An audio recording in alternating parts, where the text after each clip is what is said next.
കുറച്ച് നാളായി വിചാരിക്കുന്നു ഒരു ക്യാൻഡിൽ ഉണ്ടാക്കണമെന്ന്. ഇതെന്റെ ഒരു ഫസ്റ്റ് അറ്റംപ്റ്റ് ആണ്. ഇന്നൊരു പപ്പായ ക്യാൻഡിൽ ആയാലോ. ഫസ്റ്റ് ഞങ്ങൾ മെഴുകുതിരി വെച്ചിട്ടാണ് ക്യാൻഡിൽ മെൽറ്റ് ചെയ്യിപ്പിച്ചത്. അപ്പോൾ അതിന് ഒരുപാട് ടൈം എടുക്കുന്നുണ്ടായിരുന്നു. പിന്നെ ഞങ്ങൾ ഗ്യാസ് ഓൺ ചെയ്ത് മെഴുകുതിരി പെട്ടെന്ന് മെൽറ്റ് ചെയ്യിപ്പിച്ചു.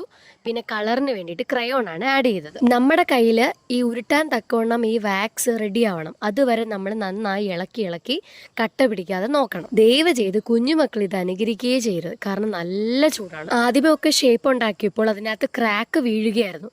അപ്പോൾ ഇത് നടക്കില്ല എന്ന് വിചാരിച്ച് ഞാൻ അവസാനിപ്പിക്കാൻ തുടങ്ങിയപ്പോൾ വാക്സ് പിന്നെ സെറ്റായി വന്നു. പിന്നെ ബ്ലാക്കിന് വേണ്ടിയിട്ട് ബ്ലാക്ക് ക്രയോൺ ആഡ് ചെയ്ത് ചെറിയ ചെറിയ ബോൾസ് ഉണ്ടാക്കി അതിൽ ഒട്ടിച്ചു കൊടുത്തു. പിന്നെ പപ്പായയുടെ ഫിനിഷിംഗ് വർക്ക് പിന്നെ യൂസ് ചെയ്താണ് ചെയ്തത്.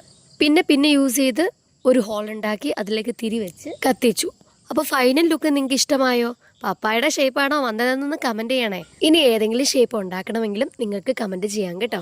അപ്പോൾ ഇത്രയേ ഉള്ളൂ ഇന്നത്തെ വീഡിയോ. ഈ വീഡിയോ ഇഷ്ടമായാൽ ലൈക്ക് ചെയ്യാനും ഷെയർ ചെയ്യാനും സബ്സ്ക്രൈബ് ചെയ്യാനും പിന്നെ കമൻറ്റ് ചെയ്യാനും മറക്കില്ലല്ലോ അല്ലേ.